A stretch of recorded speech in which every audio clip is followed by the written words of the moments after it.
So, hugasan natin ng mabuti.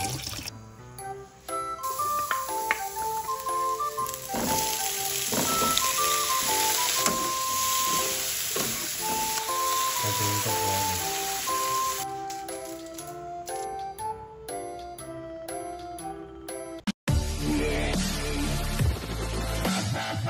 Hi guys, this is Jerisam Cooking. So for today's content, we'll have another very special recipe. So hugasan po natin yung ating ingredients.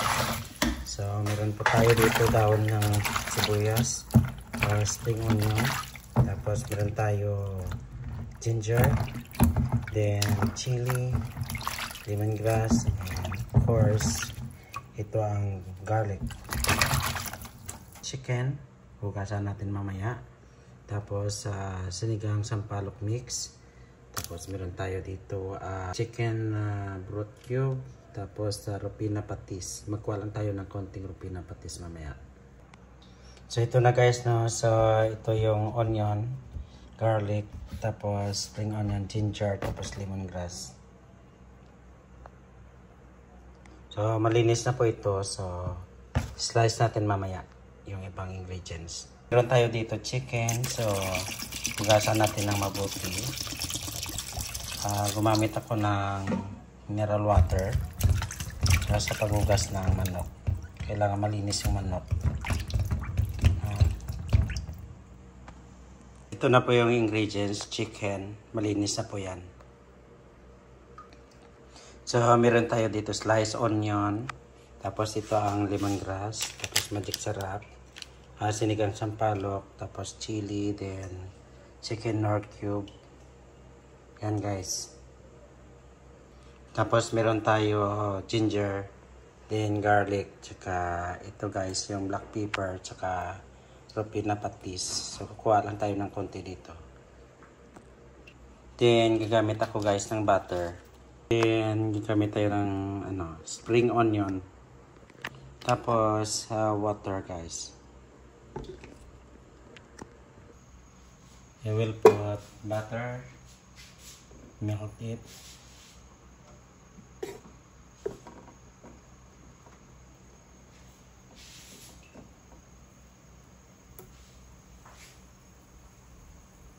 will put garlic,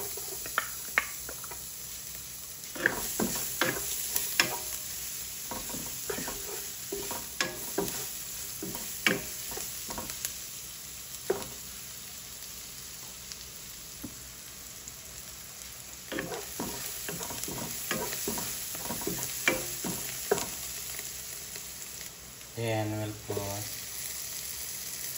sliced onion,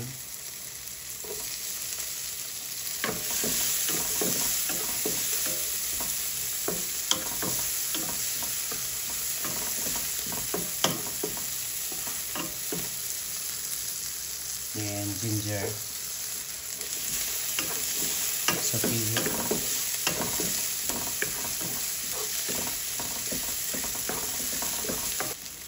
Right after lagay ang manok.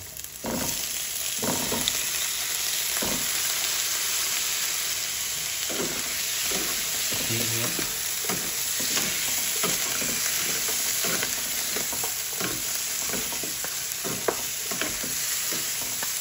Ang ginamit ko kanina ang butter instead of oil. So pag walang available na butter, pwede rin ka mo gumamit na ordinaryong oil lang. O ilutok yung oil.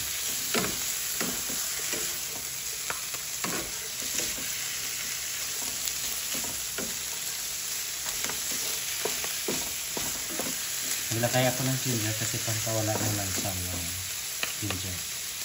Pagkatapos maglagay tayo ng black pepper.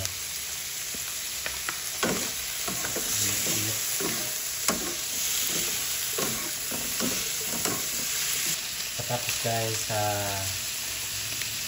maglagay lang tayo ng konting magic sarap. Konti lang.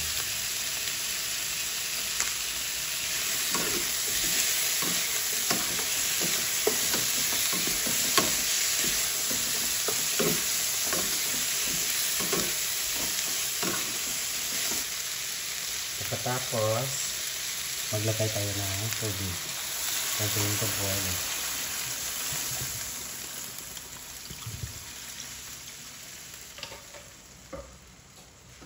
Tapos ilagay na rin natin yung lemongrass.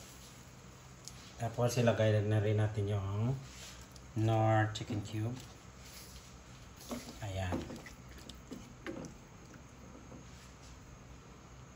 Tapos ilagay yung 3 chili.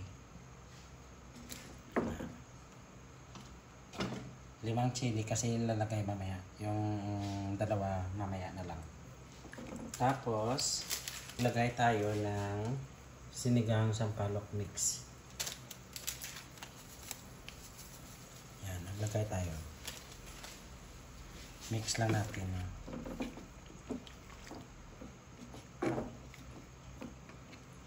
Yan.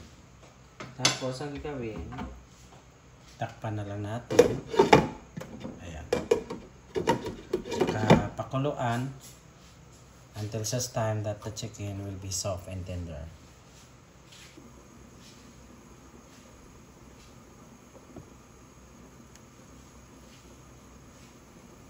Tapos guys, lagay tayo ng rupina patis. So guys, rupina patis.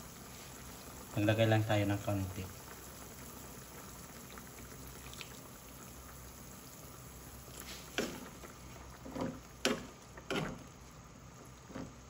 Ito ngayon yung ulam ko sa dinner. Sinampalukang manok. This is Manila style.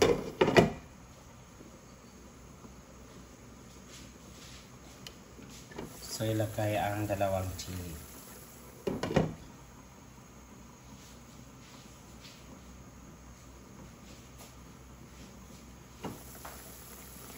Tikman natin yung sabaw.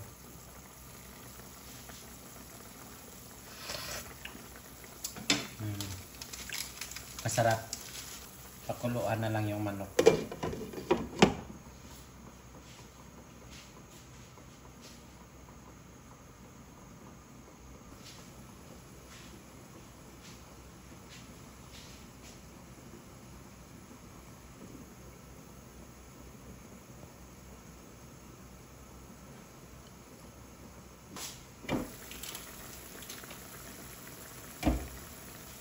Soft and tender na po yung manok. Tapos maglagay tayo ng spring onion or pinali. Tama-tama na po yung timplada.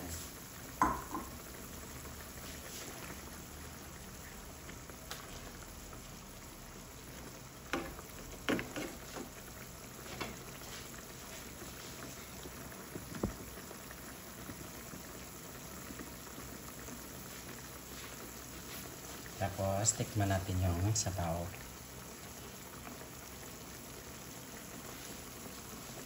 Mag-iiba kasi yung taste ng sabaw pag may dinagdag na ingredients. Ang sarap guys. So, done cooking. Ayan.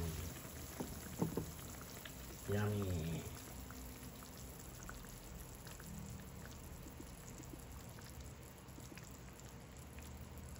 Ito yung recipe na tinatawag na sinampalukang manok. Manila style. Sarap to guys.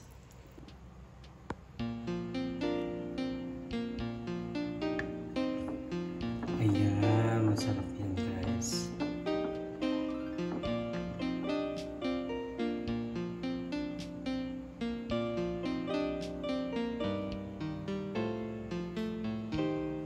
Sinampalukang manok. Yummy.